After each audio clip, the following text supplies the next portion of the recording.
आपदाम हर्ताराम दाताराम सर्वसंपदाम लोकाभिराम श्रीराम भूयो भूयो नमाभ्याम। राम रामेति रामेति रमे राम मनोरमे सहस्रनाम तततुल्यम श्री राम नाम वरानने श्री राम नाम वरानने। प्रेमी सज्जनों, आज अपनी बात की शुरुआत मैं एक छोटी सी राजस्थान की कथा से करना चाहता हूँ। एक राजा के महल में मंत्री और अन्य महत्वपूर्ण लोगों की बैठक हो रही थी। राजा की सेवा में दास दासियां भी थी। बैठक खत्म होने के बाद राजा जब विश्राम के लिए चलने लगे, अचानक उनके मुकुट से टूटकर एक हीरा जमीन पर गिर गया। निगाह किसी की नहीं गई, लेकिन एक दासी उनके बगल में थी, उसकी निगाह गई और उसने उस हीरे को अपने पांव से दाब दिया। सभी के जाने के बाद उस हीरे को उस दासी ने उठाया, अपने आंचल की कोर में बांधी और तेजी से वापस लौटी। घर गई, फिर बाजार गई। बाजार में जो सबसे बड़ा सेठ था उसकी दुकान पर गई। राजा अपने साथ तब बहुत तरह के असबाब और बहुत तरह के हीरे मोती मणि माणिक्य शीशे तरह तरह की चीजें पहनते थे। दासी को यह पता नहीं था कि वो हीरा है, शीशा है, मणि है, माणिक्य है। वो राजा के मुकुट से गिरी तो दबा ली और फिर सेठ के हाथों में उसे दिया और कहा, सेठ, इसे देखो, इसके बदले जो हो सकता है मुझे दो। सेठ ने देखा, अरे ये तो बड़ा बेशकीमती हीरा है।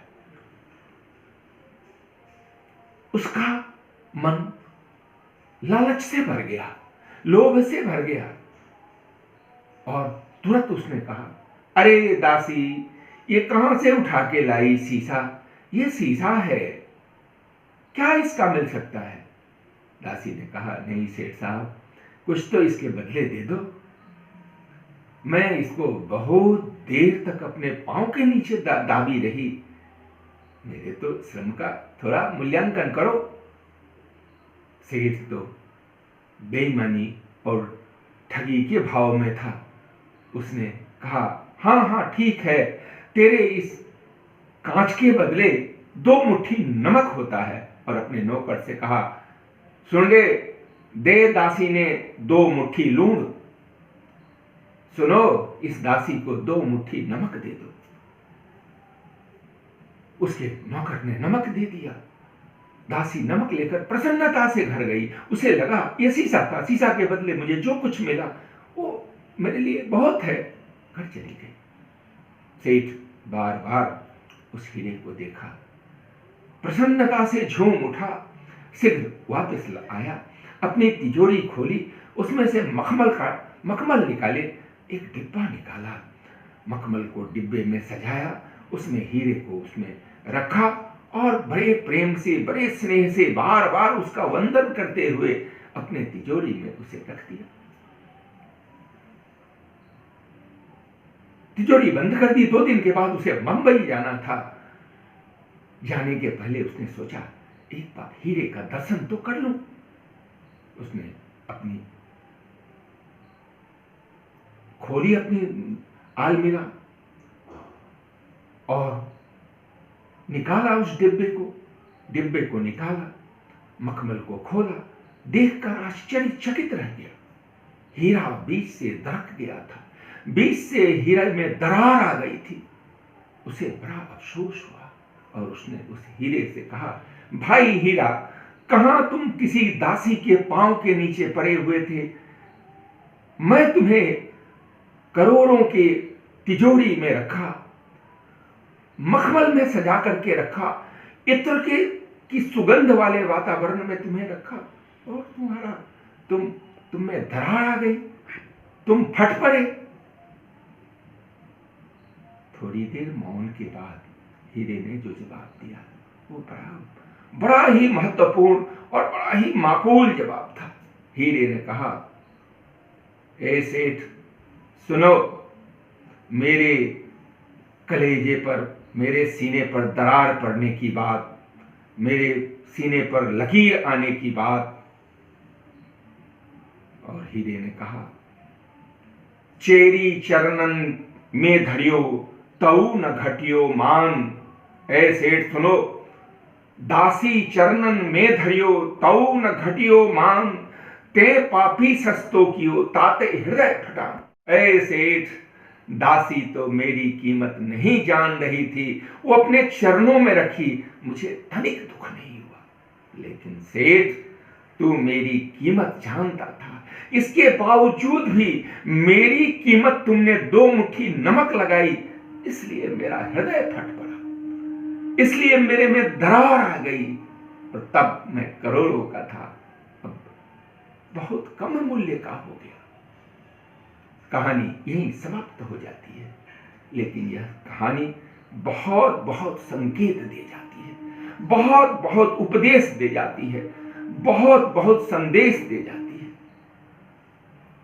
आज के समाज में, आज के वातावरण में ज्यादातर लोग इस दृष्टिकोण से अपना जीवन जी रहे हैं कि किस तरह से किसी सामान्य आदमी को, किसी वैसे आदमी को जो ना समझ है, भोला है या कोमल हृदय का है, कैसे उसे बेवकूफ बना दे, कैसे उसके हिस्से की चीज, उसके हक की चीज अपने पास ले ले। भूख जब पेट में रहती है तो भूख होती है, लेकिन वही भूख जब मस्तिष्क में चढ़ जाती है तो भूख मिटती नहीं है। आदमी दूसरे को बिगाड़ने में, दूसरे को धोखा देने में, दूसरे को ठगने में तल्लीन है। और कभी कभी लगता है कि आदमी बार बार ईमान धर्म की तो बात करता है, क्योंकि लेकिन आचरण में वो नहीं उतरता। यह भारत भूमि आर्यावर्त की संस्कृति, प्रभु श्री राम की संस्कृति है। मर्यादा पुरुषोत्तम राम के जीवन के और उनके किए हुए कामों के आधार पर जीवन जीने वाली संस्कृति है। बड़ी अच्छी बात लिखा गया है, 4 वेद 6 शास्त्र में बात लिखी है 2। 4 वेद 6 शास्त्र में बात लिखी है 2। सुख दीने सुख हो तुहे, दुख दीने दुख हो। 4 वेद 6 शास्त्र में, हमारे वेद और शास्त्र में 2 ही बात लिखी है, ज्यादा बात नहीं है। सारी बातें बहुत हैं, लेकिन उनका निचोड़ बस 2 ही है। दुख सुख दीने सुख होता है, सुख दोगे तो सुख मिलेगा, दुख दोगे तो दुख मिलेगा। ये अकट्य सिद्धांत है। क्यों नहीं हम अपने जीवन में छोटा सा व्रत ले लें। हम दूसरे का अहित नहीं करेंगे, अपने लाभ के लिए, अपने स्वार्थ के लिए, अपने फायदे के लिए दूसरे को नुकसान नहीं पहुंचाएंगे। हमारे प्रभु यही तो हमें मार्ग बताते हैं। कबीर साहब ने कितना बढ़िया लिखा, कबीराय आप ठगाइए और न ठगिए को, आप ठगे सुख हो तुहे और ठगे दुख हो। कबीरदास जी कहते हैं, आप ठगाइए और को मत ठगिए। आप ठगे सुख होते हैं, आप ठगाइएगा सुख होगा। इसकी बड़ी बड़ी व्याख्या हो सकती है। और ठगे दुख हो, लेकिन दूसरे को ठगिएगा उसे दुख होगा, और वह दुख कहीं न कहीं हमें किसी न किसी रूप में भोगना पड़ जाएगा। सामान्य सी बात है। हम बार बार मर्यादा पुरुषोत्तम को याद करें, अपने जीवन शैली में उनके बताए हुए ज्ञान, बताए हुए मार्ग का अनुसरण करें। और देखिए ना, राम कितने दयालु हैं। मर्यादा पुरुषोत्तम भगवान राम, चराचर जगत के स्वामी राम, स्वयं विष्णु के अवतार राम, और कितना उदार हृदय है। उन्होंने अपने साथ कोल, भील, भालू, बंदरों की फौज तैयार की और उन्हें वह स्नेह दिया, वह प्रेम दिया कि वह प्रेम बिरले कहीं दिखाई पड़ता है। कहा प्रभु तरु तर कपिडार पर, प्रभु पेड़ के नीचे छांव में है और बंदर डाल पर घूम रहे हैं। प्रभु तरु तर कपिडार पर, ते किए आप समान, तुलसी कहूं राम से, साहब सील निधान। प्रभु तरु तर, हमारे प्रभु पेड़ के नीचे हैं, छांव में हैं, बंदर डाल पर, चारों तरफ डाल पर, इस डाल से उस डाल, उस डाल से उस डाल, और वैसे बंदर को भगवान राम ने अपने समान दर्जा दिया। तुलसीदास जी कहते हैं राम से बड़ा शील और मर्यादा का रक्षक कौन हो सकता है। तुलसी कहूं राम ते साहेब सील निधान, राम से बड़ा साहेब सील निधान कौन हो सकता है। मर्यादा का पालन करने वाला, निष्ठा, सत्यव्रत, धर्म का पालन करने वाला और निर्बल के बलराम बनने वाला कौन है। क्या हम अपने जीवन में इस व्यवहार को, इस शिक्षा को, इस उपदेश को नहीं ला सकते?